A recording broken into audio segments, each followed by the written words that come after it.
एक समय की बात है। एक गांव में सुमंत नाम का एक गरीब पंडित रहता था।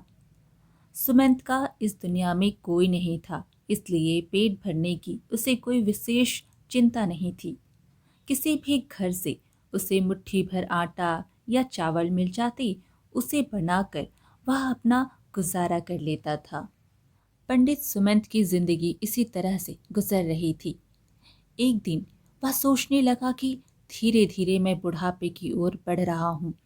अभी तो मैं लोगों के घर जाकर पूजा पाठ करके अपना पेट भर लेता हूँ, लेकिन जब मैं बूढ़ा हो जाऊंगा तब इस दुनिया में मेरा कोई नहीं है जो मेरा ख्याल रखेगा। मेरे बुढ़ापे में मुझे कौन बैठा कर खिलाएगा। इसलिए मेरी भलाई इसी में है कि मैं आज से ही अपने भविष्य के बारे में सोचना आरंभ कर दूं, वरना बुढ़ापे में दर बदर की ठोकरें खानी पड़ेंगी। यह सोचकर पंडित सुमंत अगले ही दिन से भोर होते ही घर से निकल जाता था और पूरा पूरा दिन एक दरवाजे से दूसरे दरवाजे जाकर पूजा पाठ कथा आदि काम करने लगा। उसके बदले में उसे जो भी धन या अनाज मिलता था वह उसे घर पर ले आता। जितना अनाज वह खा सकता था वह पका लेता, बाकी अनाज को संभाल कर रख देता। जब उसके पास काफ़ी सारा अनाज इकट्ठा हो जाता तो वह उसे बाजार में बेच देता। इस तरह से बचत करते हुए कुछ महीनों के पश्चात उसके पास 1,000 स्वर्ण मुद्राएं इकट्ठी हो चुकी थीं। लेकिन पंडित सुमंत ने अपने कार्यों में कोई कमी न आने दी। वह रोज यजमान के यहाँ पर जाता और पूजा पाठ करता।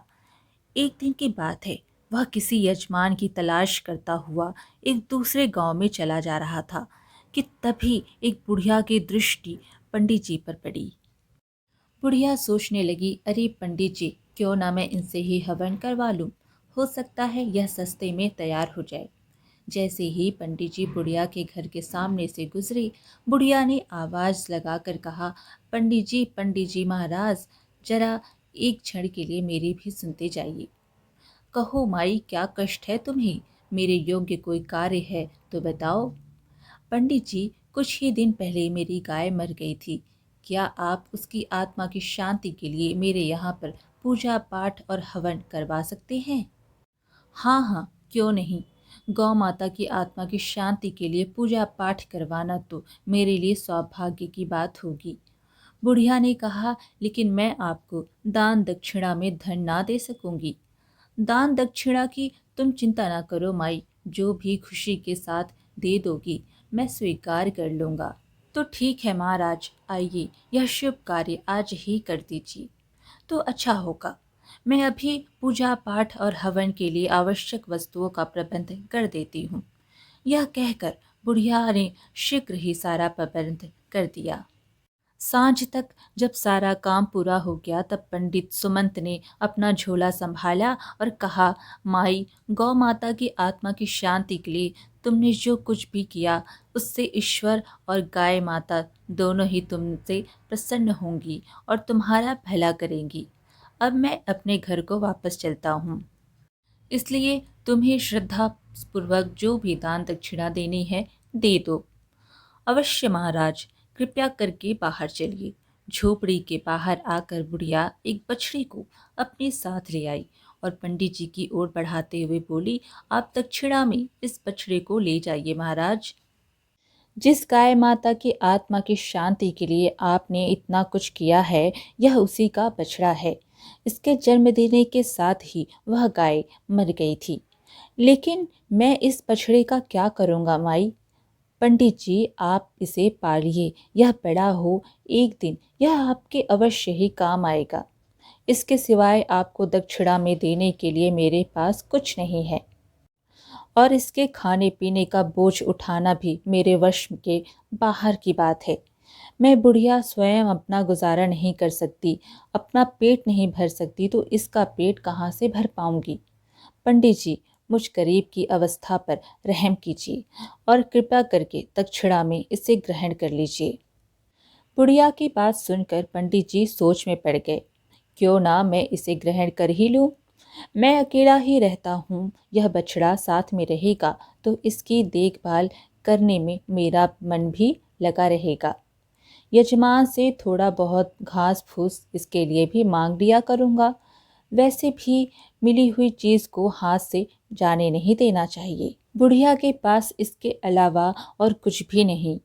माई, तुम श्रद्धापूर्वक मुझे दक्षिणा में यह बछड़ा दे रही हो तो मैं इसे स्वीकार करता हूँ। लाओ, इसकी रस्सी मुझे दे दो। ईश्वर आपका भला करे। पंडित जी, यह लीजिए रस्सी। और इस तरह से पंडित सुमंत उस बछड़े को लेकर अपने घर की ओर चल दिया। पंडित सुमंत बछड़े को अपने घर में ले आया और उसी दिन से उसका पालन पोषण करने लगा। वह रोज किसी भी यजमान की तलाश में जाने से पहले बछड़े को उचित चारा पानी खिला जाया करता था और संध्या को लौटते समय किसी से थोड़ी सी घास तो कभी किसी से थोड़ा सा भूसा ले आया करता था। क्योंकि गांव में भूसे और घास की कोई कमी नहीं थी, इसलिए कोई भी बछड़े लायक चारा उसे देने में आनाकानी नहीं करता था। इस तरह से उसके साथ साथ बछड़े को भी खाने पीने की कोई कमी नहीं रहती थी। समय बीतता गया और कुछ ही वर्षों में वह बछड़ा एक हट्टा कट्टा विशालकाय बैल बन चुका था। उस गांव में तो क्या, आसपास के भी कई गांव में उस बैल के जैसा कोई दूसरा बैल नहीं था। गांव के लोग जब बैल को देखते तो आपस में बातें करते, पंडित जी के बैल का तो कोई मुकाबला ही नहीं है। अरे भाई, होगा भी कैसे, हमारे पंडित जी ने इसे पाले पोसे हैं, अपनी परवाह ना करके उसे खिलाया पिलाया और उसकी देखभाल की, मानो जैसे उनका पुत्र हो। सुमंत के बैल की चर्चा गांव के साहूकार के कानों तक भी पहुंच गई। साहूकार पशुओं की खरीद फरोख्त का काम भी करता था। उसके पास एक बहुत बड़ी पशुशाला थी, जिसमें गाय भैंस आदि के अलावा कई बैल भी थी। जब उसे पता लगा कि सुमंत के बैल जैसा पूरे गांव में तो क्या पूरे राज्य में नहीं है, तो मन ही मन में उसने बैल को खरीदने का निश्चय कर लिया। वह सुमंत के पास पहुंचा और बैल को खरीदने की बात कही, परंतु सुमंत ने यह कहकर मना कर दिया कि वह बैल को अपना पुत्र मानता है तो बैल बिकाऊ नहीं है। व्यापारी सेठ ने बैल की ऊंची कीमत देने की बात कही, परंतु सुमंत पर इसका कोई असर ना पड़ा। व्यापारी सेठ मन ही मन में इस बात से बड़ी ही ईर्ष्या करने लगा। सेठ तो वहां से चला गया, परंतु उसने ठान लिया था कि यदि सुमंत ने उसे बैल नहीं बेचा तो वह भी बैल को सुमंत के पास नहीं रहने देगा। वह सुमंत से बैल को अलग करने की योजना बनाने लगा।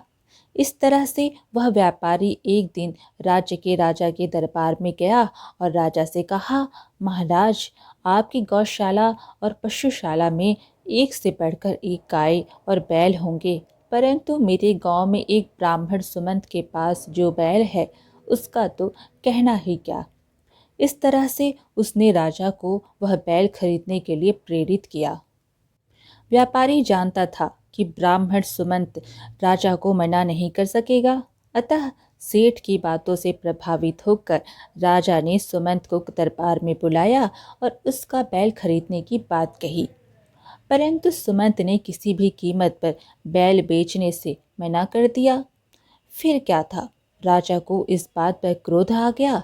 उसने तुरंत सैनिकों को आदेश दिया कि बैल को लाकर हमारी पशुशाला में बांध दिया जाए। राजा के आदेश का पालन किया गया और सुमंत से उसका बैल बलपूर्वक छीनकर राजा के पशुशाला में बांध दिया गया। राजा जब स्वयं पशुशाला में बैल को देखने आया तो वह भी बैल को देखकर आश्चर्यचकित था। सचमुच ऐसा सुंदर और बलवान बैल तो हमने आज तक नहीं देखा। उसने अपने सेवकों को आदेश दिया कि बैल का पूरा ख्याल रखा जाए और उसके खाने पीने का खास तौर पर ध्यान रखा जाए। परंतु यह क्या, राजा की पशुशाला में आते ही बैल ने खाना पीना छोड़ दिया। उसे अपने पुराने मालिक की बहुत याद आती थी। उधर सुमंत भी अपने बैल को याद करके दुखी रहता था। सेवकों ने बहुत ही प्रयास किए, परंतु बैल ने खाना पीना शुरू नहीं किया। ऐसी हालत को देखकर उन्होंने राजा को इस बात की सूचना दी। जब राजा को इस बात का पता चला तो वह भी हैरान था कि एक बैल भी ऐसा स्वामी भक्त हो सकता है कि अपने मालिक से अलग होकर वह दाना पानी छोड़ दे। आखिरकार राजा को इस बात का एहसास हो गया कि बैल को वापस ब्राह्मण सुमंत को सौंप देना चाहिए। उसने अगले दिन सुमंत को अपने महल में बुलाया और बोला, हे ब्राह्मण, तुम्हारा बैल तो तुमसे इतना प्रेम करता है कि उसने दाना पानी तक छोड़ दिया। मैं तुम दोनों के प्रेम में बाधा नहीं बनूंगा, इसलिए तुम अपना बैल वापस ले जाओ। राजा की बात सुनकर सुमंत भुला न समाया और राजा को धन्यवाद देने लगा। सुमंत अपने बैल को वापस पाकर बहुत खुश था और बैल को लेकर वह अपने गांव की तरफ लौट गया। बैल भी अपने मालिक के पास आकर बहुत ही प्रसन्न था। उसने फिर से दाना पानी खाना शुरू कर दिया। अब तो सुमंत और उसके बैल के चर्चे और भी ज्यादा होने लगे। लोग उनका प्रेम देखकर, भाई लगता है कि दोनों का पिछले जन्मों का कोई साथ है। व्यापारी सेठ को जब पता चला कि उसकी योजना असफल हो गई है और सुमंत को उसका बैल वापस मिल गया है, तो वह मन ही मन में जलने लगा। एक दिन सुबह जब सुमंत अपने बैल को चारा डाल रहा था तो अचानक सुमंत को सुनाई दिया, मालिक, आप मेरा इतना ख्याल रखते हैं, इसलिए मैं आपकी कष्ट दूर करना चाहता हूँ। यह सुनकर सुमंत को कुछ ठिठक सा गया। यह तो उसका बैल ही था जो मनुष्य की बोली बोल रहा था। बैल ने दोबारा कहा, हैरान मत हो मालिक, मैं कोई साधारण बैल नहीं हूँ, इसलिए मनुष्यों की बोली बोल सकता हूँ, लेकिन मेरी आवाज़ केवल आपको ही सुनाई देगी। अच्छा, तो तुम कौन हो? वो मैं आपको सही वक्त आने पर बताऊंगा। फिलहाल मैं आपके कष्टों को दूर करने का एक उपाय बताऊंगा। आप वही करें जो मैं कहूँगा। इससे आपकी धन की समस्या का हल हो जाएगा। फिर बैल धीरे धीरे सुमंत को कुछ समझाने लगा।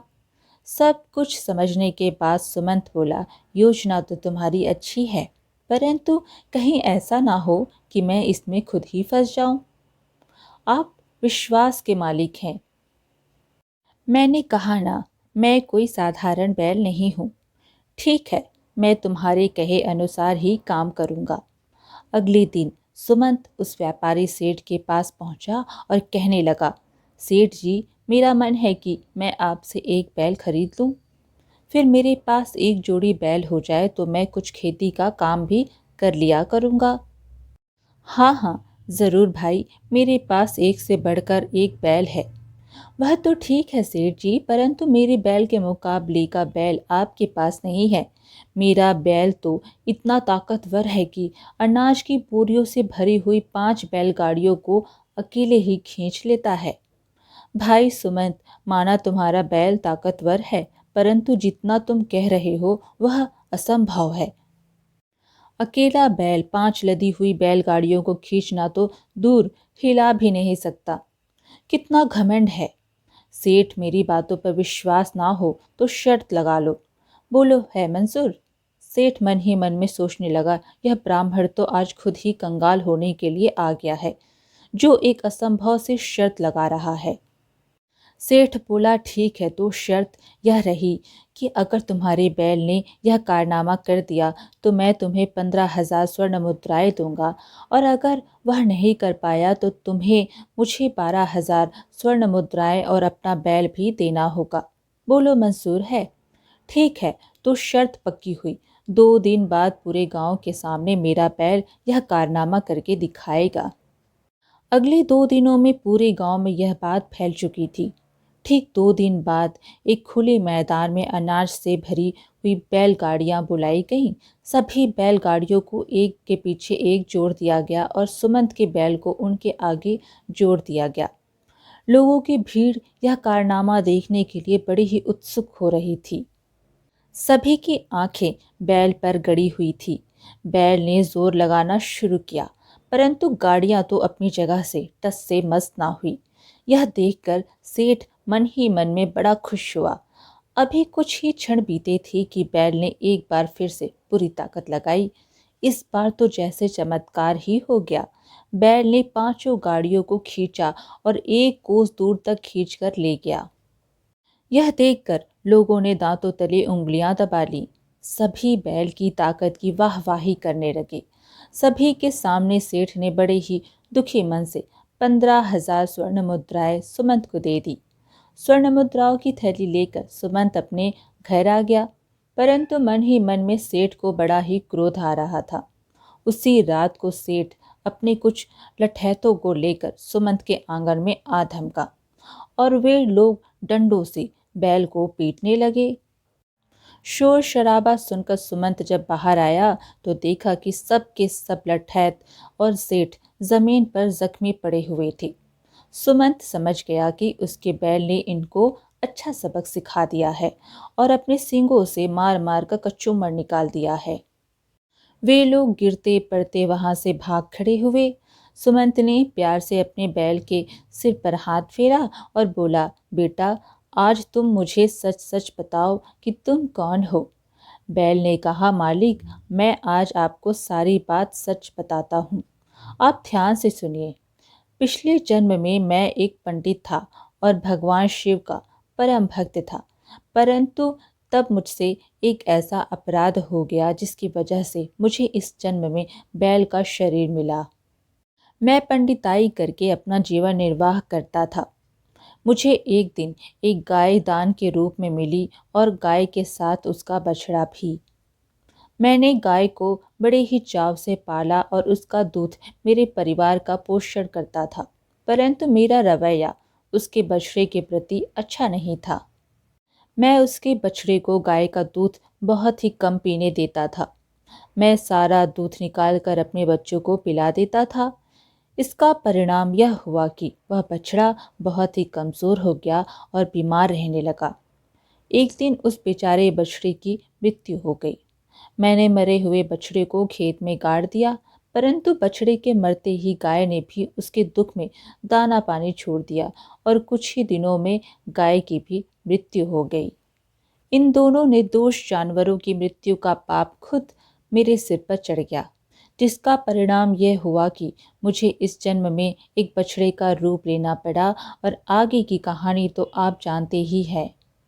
मैं आपके पास पहुंचा और अपने पापों का प्रायश्चित मैं इसी तरह से कर सकता हूं कि आप जैसे दयावान और परोपकारी ब्राह्मण की सेवा और सहायता करूं, क्योंकि आपने बिना किसी स्वार्थ के मुझे पाला पोसा और एक पुत्र की भांति प्यार किया।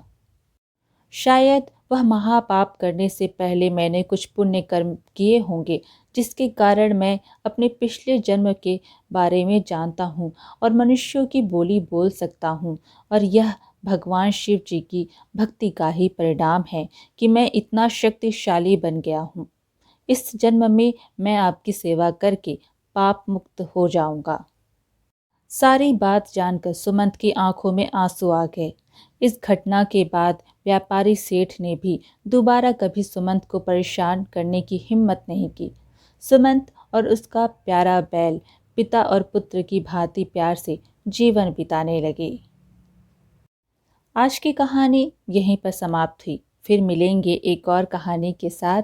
कहानी पसंद आए तो लाइक शेयर ज़रूर करें और सब्सक्राइब करना बिल्कुल ना भूलें। धन्यवाद।